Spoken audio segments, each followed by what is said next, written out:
Vážení občané, jmenuji se Jiří Kalous a mám tu čest být lídrem kandidátky ODS zde v Bílové. Nejsme stranou jednoho muže, proto mi dovolte, abych vám představil dvojku naší kandidátky, nestraníka Václava Holocha.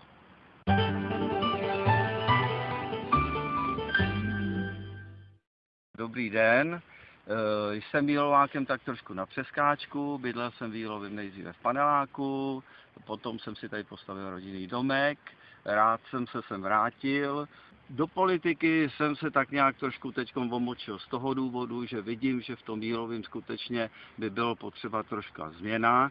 S tím, že moje takové krédo je to, že 2 volební období pro každého stačí, aby se ukázal a aby neupadl nějak do takového stereotypu.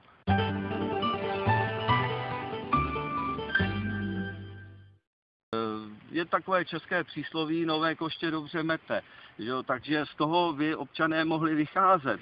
Proto bych jako ty občany chtěl pozvat skutečně, aby šli k volbám a volili kohokoliv, je nám to v podstatě jedno, ale pochopitelně ať volí svoji budoucnost. Budoucnost pro sebe, ale ani ne tak pro sebe, ale hlavně pro děti. Pochopitelně přivítal jsem možnost kandidovat za ODS z jednoho prostého důvodu. Je to nový subjekt, který na tom hřišti tady malém je.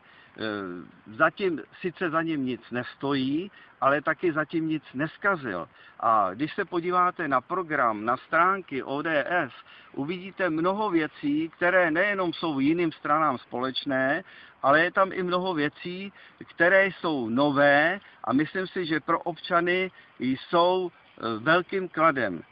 Zejména se nám jedná v první řadě absolutní transparentnost všech zakázek, jednání, zastupitelstev. To znamená, my tam navrhujeme například zastupitelstvo filmovat na video a to video bude druhý den k dispozici. Takže kdo byl líný nebo nemohl se na to zastupitelstvo dostavit, tak uvidí druhý den, kdo, jak a co jednal, hlasoval a podobně.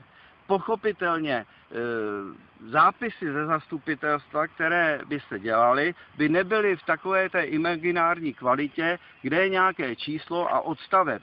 Byly by to zápisy, které by byly absolutně konkrétní a hlavně srozumitelné všem lidem, aniž by museli pátrat někde, o co se vlastně vůbec jedná. Taktéž, kdo vám řekl do dneška, že své podněty můžete podávat třeba na úřad i telefonicky. Já jsem tady kritizoval asi 3 věci výhovem. Podával jsem to písemně. 2krát k rukám pana starosty. 1 k rukám pana tajemníka. Mně se nedostalo do dnešní doby odpovědi a od té první žádosti uplynul už 1 rok.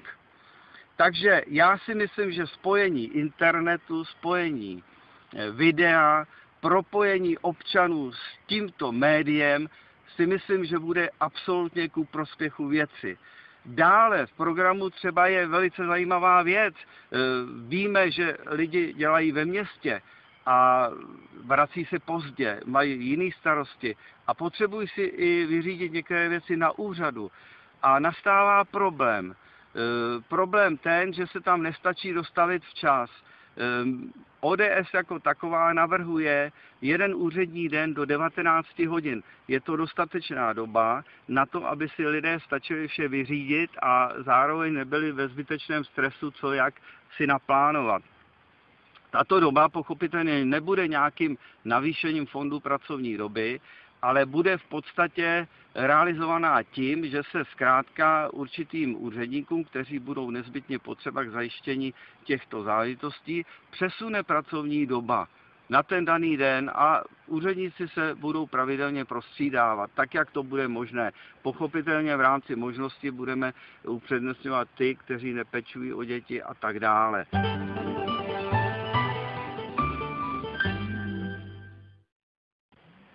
Mně jako ekonomickému poradci se například nelíbí podnikání města.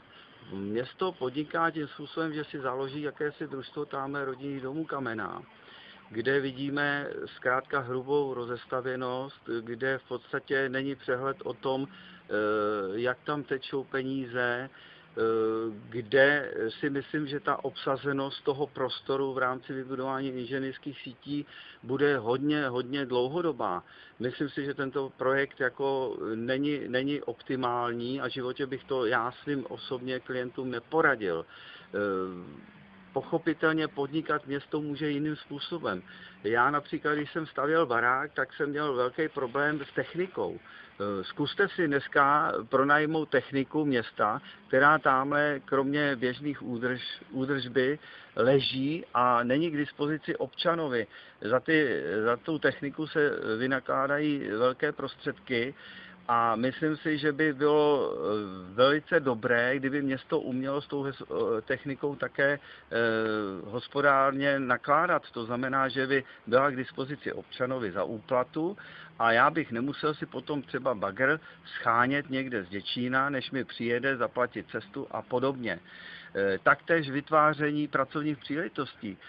Řekněte mi, kolik se tady vytvořilo pracovních příležitostí. My tady budujeme velký akce, velký pomníky v podstatě, ale pracovní příležitosti zkrátka pro místní podnikatele a živnostníky se nevytváří. V rámci těch zakázek, kolik těch živnostníků pracuje, to by mě taky zajímalo. Zkusme teda se nad tím zamyslet, zkusme vytvářet nějaký pracovní příležitosti v Jílovým a když teda nevytvářet, tak vstoupit ve spolupráci s pracovním úřadem a zkusme v rámci nějakých dohod vytvořit tady pracovní příležitosti, byť příležitostný pro nezaměstnané, a tím jim pomůžeme jednak v momentální situaci, že budou mít nějakou mzdu a do budoucna jim pomůžeme v tom, že jim vznikne nárok na příspěvek z pracovního úřadu.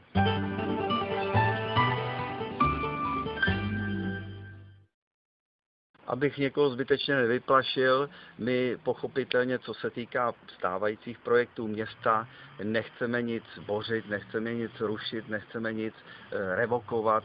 My pouze chceme ty projekty nějakým slušným způsobem dotáhnout do konce, tak, aby opravdu dokázali sloužit občanům a pochopitelně v rámci dalších projektů už chceme jednat trošku odlišně, kdy chceme nastavit absolutní transparentnost výběrové řízení firem, který si budou moct lidé sami prověřovat a sami můžou být gestorem za to, že ten výběr byl opravdu učiněn správně. Tím, že budou moct dávat podněty a připomínky i třeba internetem, tak ty informace se zastupitelstvu, případně radě, dostanou na stůl okamžitě, třeba i druhý den a bude se moct na to nějakým způsobem reagovat a případně přijímat nějaké jiná opatření nebo nějaké dolaďování. ODS jako taková pochopitelně chce realizovat nové projekty, ale když budeme hovořit o tom, že to jsou nový projekty, je to takový trošku s úsměvem, protože to jsou projekty, které podle mého názoru už tady dávno měly být realizovány, o kterých se mluvilo mnohokrát, několikrát a bylo to jenom v podstatě takové plácání do vody. To, že dostal přednost třeba projekt náměstí, mě docela udivuje, protože třeba takový projekt nákupního centra, který by nejenom vyplnil vhodně lokalitu starého škvárové hřiště, ale vyplnil by i potřeby občanů, aby nemuseli jezdit za nějakými nákupy do Děčína. Vždyť si vemte, co tady máte za obchody. Dobře, nahrnuli se sem Vietnamci a podobní teda podnikatelé, bojí se o své místa, což chápu na jedné straně, ale na druhé straně ta nákupní kultura dneska už jenom v této republice, když se budu bavit o Evropě, je úplně někde jinde. To znamená, to nákupní centrum by určitě Jílovému slušelo.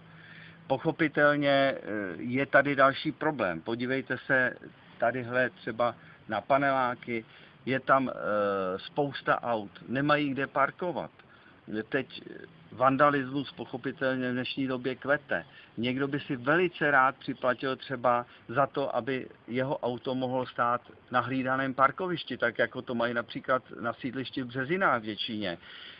Takže i s tím by se počítalo, i tady je prostor nad těmi paneláky, aby mohlo takové parkoviště vzniknout. Jestli to bude privátní, jestli to bude někomu pronajato, jestli to bude provozovat město, to je otázka na diskuzi a pochopitelně na nějaké ekonomické zhodnocení, co bude přijatelný. Dále pochopitelně nezapomínáme, a to je úplně primární, na děti. To znamená dětské hřiště, to už tady dávno mělo být, pořád se o tom jenom hovoří, co se všechno udělá. Jako jo. Přitom to není zas až taková položka a to dětské hřiště už dávno tam v tom sídlišti mohlo být jako postaveno.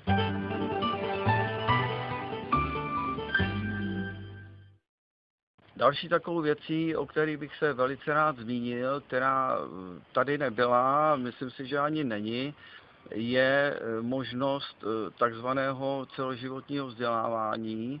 Zejména si myslím, že by se to mělo týkat našich seniorů a případně občanů starších ročníků, neboť dneska je naprosto primární záležitostí umět využívat výpočetní techniku a je to takzvaná počítačová gramotnost. Tak jak jsme se v první třídě učili psát, tak tady bychom se učili v podstatě ovládat počítače, protože opravdu v dnešní době už ten počítač v podstatě je nezbytný k životu. To znamená, my bychom na to využívali stávajících školských zařízení a jejich kapacit a jejich možností. To samé je v oblasti třeba výuky cizích jazyků.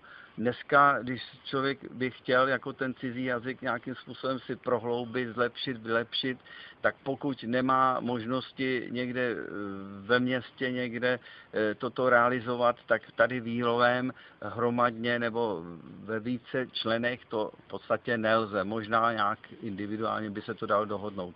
Ale zase mi jde zejména o ty starší lidi, kdy tito lidé pochopitelně buď z ostychu nebo z nějaké spořivosti a tak dále, tyto záležitosti si nedopřejí.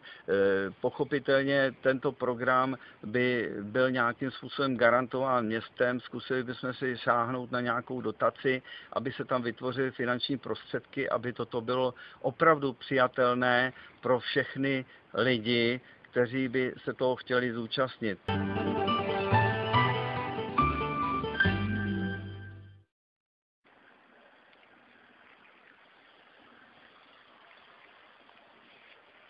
Žijeme tady tak nějak pospolu v malém městečku, ale pochopitelně každý názor každého člověka je velice důležitý, protože ten utváří vlastně to, co tady bude, to, co tady vybudujeme pro naše děti. Proto je skutečně potřeba jednak přijít k volbám. Zvolte si stranu, která vám bude nejbližší, ale ne nejbližší pocitově, ale nejbližší programem, aby se mohly realizovat věci, které jsou pro vás vlastní, které jsou pro vás prioritou. Každý má svoje priority a každý prosazuje něco a každému se líbí něco. To je právě to lidské. Proto nějaký způsob konfrontační tady skutečně potřeba je, ale není to k neprospěchu věci, ale je to ke prospěchu občana jako takového. Takže ještě jednou děkuji vám, že jste to vydrželi se mnou takhle dlouho, se na to koukat a poslouchat mě, ale doufám, že něco si vezmete k srdci a že to něco si vyhodnotíte tak, že vás to aspoň podnítí k tomu, abyste přišli k volbám. Koho budete volit, to už je vaše věc, vaše budoucnost a budoucnost vašich dětí.